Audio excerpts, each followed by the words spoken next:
बिस्मिल्लाहिर्रहमानिर्रहीम। आज हमने फर्स्ट चैप्टर का एक न्यूमेरिकल डिस्कस करना है। एक्सरसाइज में है क्वेश्चन नंबर 18। उसमें वो कहता है कि एक अननोन मेटल M जो है वो सल्फर के साथ रिएक्ट करती है और एक कंपाउंड बनाती है M2S3।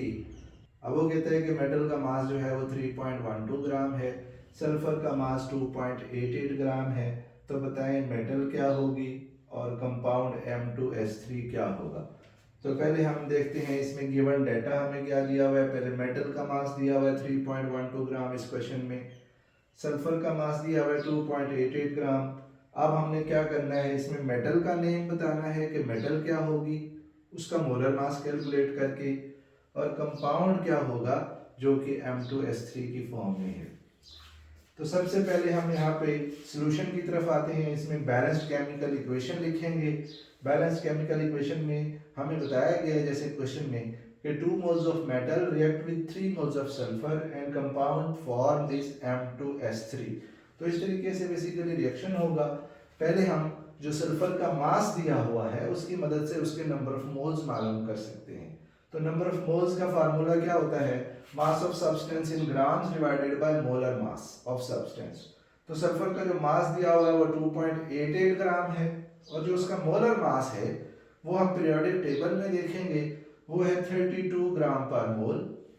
तो वो होगा जब हम 2.88 को 32 से डिवाइड करेंगे तो आंसर आएगा 0.09 मोल्स।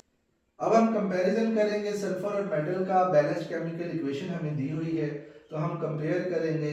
सल्फर जो है उसके मोल्स जो कि नाउन है उसको हम पहले लिखेंगे, मेटल के वो बाद में लिखेंगे, इनका रेशो निकालेंगे।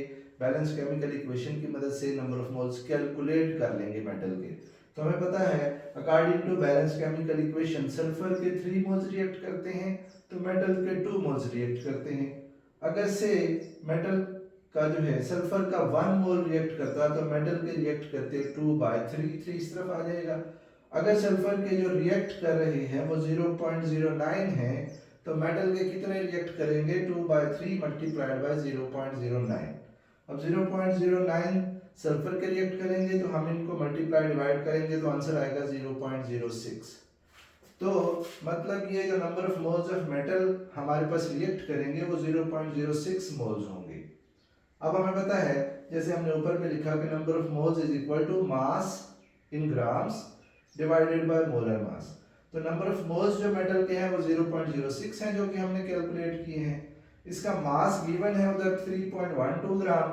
मोलर मास हमने कैलकुलेट करना है, इसको उस तरफ ले जाते हैं, नंबर ऑफ मोल्स डिवाइड हो जाएंगे तो molar mass is equal to mass over number of moles.